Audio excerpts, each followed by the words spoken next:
Okay, this is Andy of the Ask Andy Show, hobotraveler.com. I'm in Vilcabamba, Ecuador. I've traveled non-stop for 16 plus years and went to 90 plus countries. I'll probably get another 10 here in the fall when I go to Europe.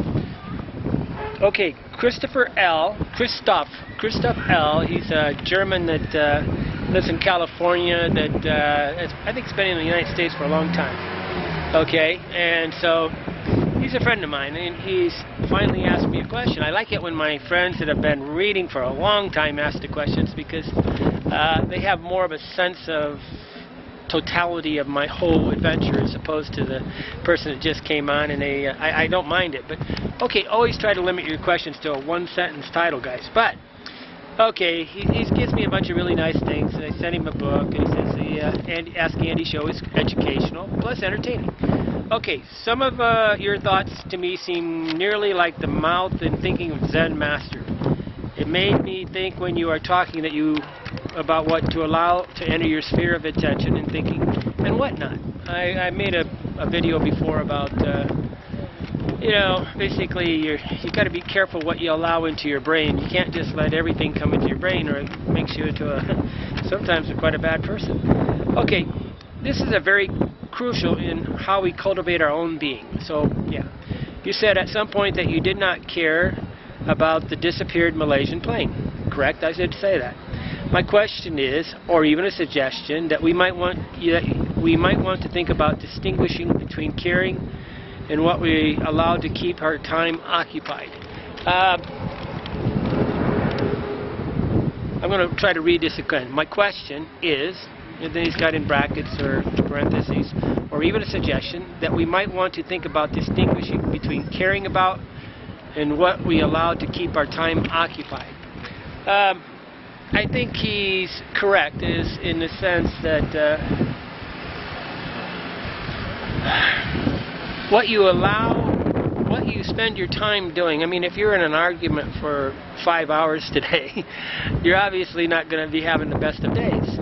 So, and what's amazing is it's really hard to argue with the people that with the person that doesn't talk. So when you're getting hooked into a conversation that is unhealthy, or you're watching a TV show and you're hooked into it, and it's like, I mean, sometimes I remember the last time I went back to America, the media has become very melodramatic.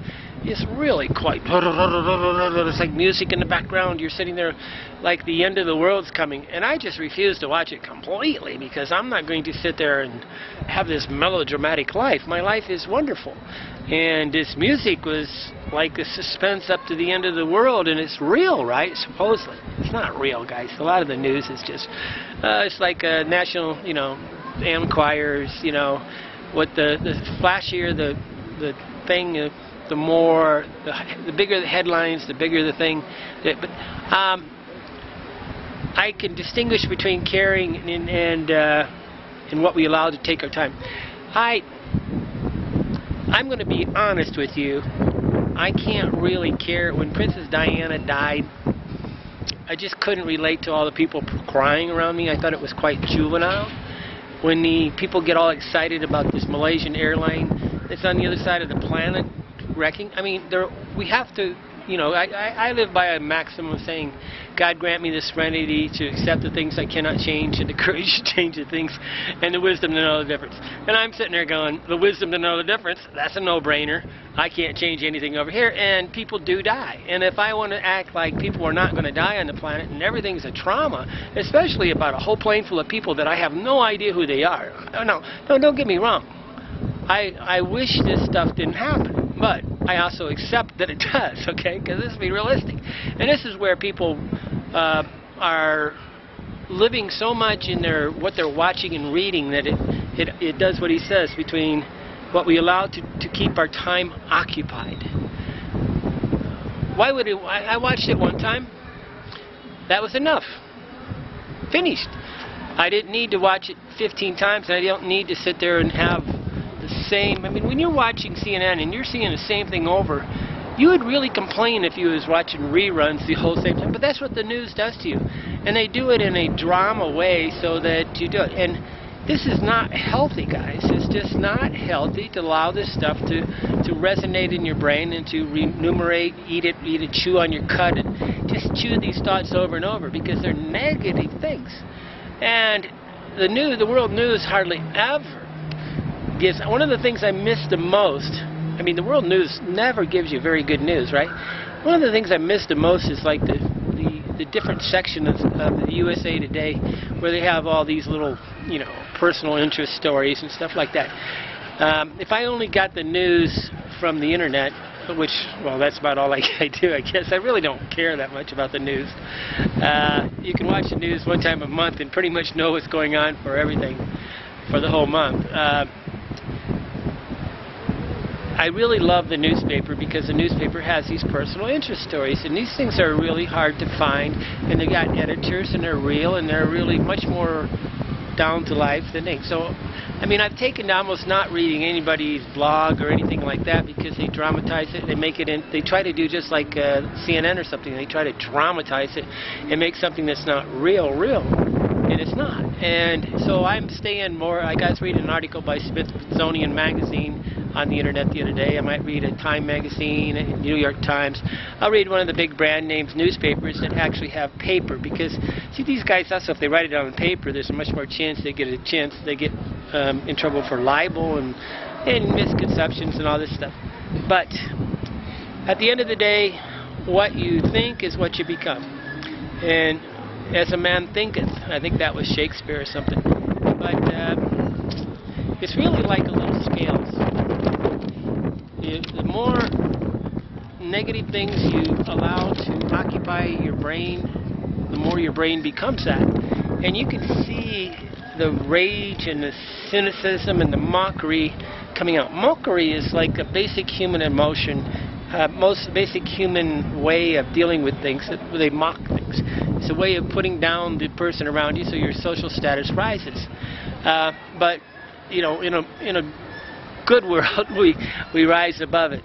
So when you see cynicism or sarcasm or whatever, don't get me wrong, I'm no saint here. I can get real sarcastic sometimes, because sometimes things are just too stupid. Okay?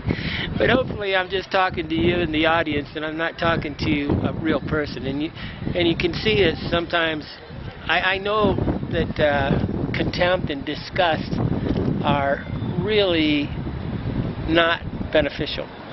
And when you have contempt and you write a comment that's contempt or disgust, you can see that I'll just delete them. I don't see any value in having contempt. This means that, to me, when the other person believes that they're better than me, and that's not a friend, okay? And we really need to surround ourselves with friends, even if I mean, the most brilliant person in the world can be quite a jerk, and but weigh it during the day. Sometimes I have taken logs.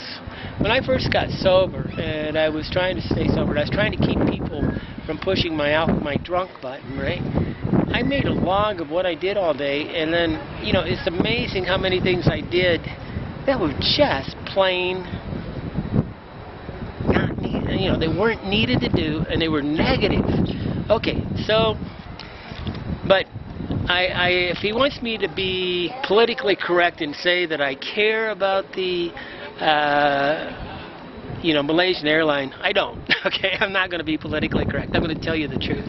Okay, come on, guys, let's fess up. We can't care about every single thing on the planet, and we shouldn't. It's dysfunctional to think that I should try to somehow have an opinion on all these things. It's really a no-brainer. Keep it out of your scope of thing. Yeah, let it float across, but don't give it a bunch of consideration. But if you want to talk about it just for kicks, like, I really am amazed that the United States can have planes flying around, and if all the satellites we got up there, I would have thought we would have known every single major-sized plane on the planet. So I'm a little disappointed in our Star Wars program. But oh well. Have a good day. Thanks, Chris. Christof. L.